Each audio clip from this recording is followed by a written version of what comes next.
1월 미 주택 판매 가격이 7년 만에 급등했습니다. 팬데믹 기간 동안 싱글홈, 단독주택에 대한 공급은 감소한 반면 수요는 증가했기 때문입니다. 1월 미 주택가격 지수는 전년 동기 대비 11.1% 상승했는데 이는 2014년 3월 이후 가장 큰 상승폭입니다. 미 전역 20개 도시에서 주택가격이 올랐고 이는 전월의 10.4%보다 높은 수치일 뿐 아니라 15년 만에 가장 높은 상승률을 기록했습니다.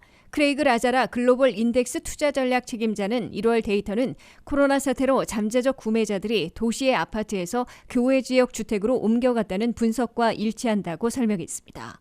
그는 팬데믹이 잘 통제됨에 따라 이러한 추세가 사라질 것인지 아니면 수요가 영구적으로 증가할 것인지는 아직 명확하지 않다고 말했습니다.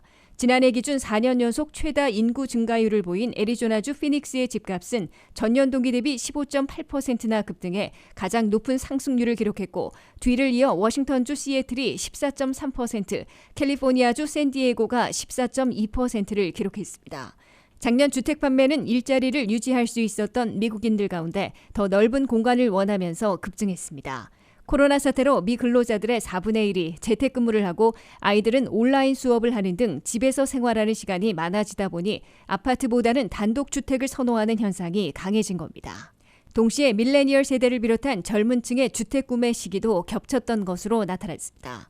다만 전문가들은 향후 금리 상황에 따라서 주택가격 급등세가 둔화할 수도 있다고 전망했습니다.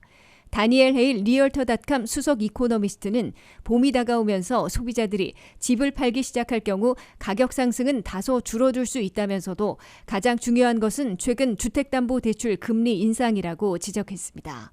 30년 고정 모기지의 평균 금리는 지난주 거의 3.2%로 전주 3.1%에서 6월 이후 최고치를 기록했습니다.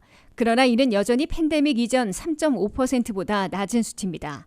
한편 2월 신규 기존주택 판매는 급격히 감소한 것으로 조사됐는데 주로 텍사스 등 남부주에서 발생한 겨울 폭풍 때문인 것으로 나타났습니다. 2월 기존주택 판매는 1년 전에 비해 전월보다 6.6% 감소했지만 지난해 같은 기간과 비교하면 여전히 9.1% 늘어난 수치입니다. 2월의 기존주택 가격은 상승세를 유지했습니다. 기존주택 판매 중간 가격은 31만 3천 달러로 전년 같은 기간에 비해 15.8%나 상승한 것으로 나타났습니다.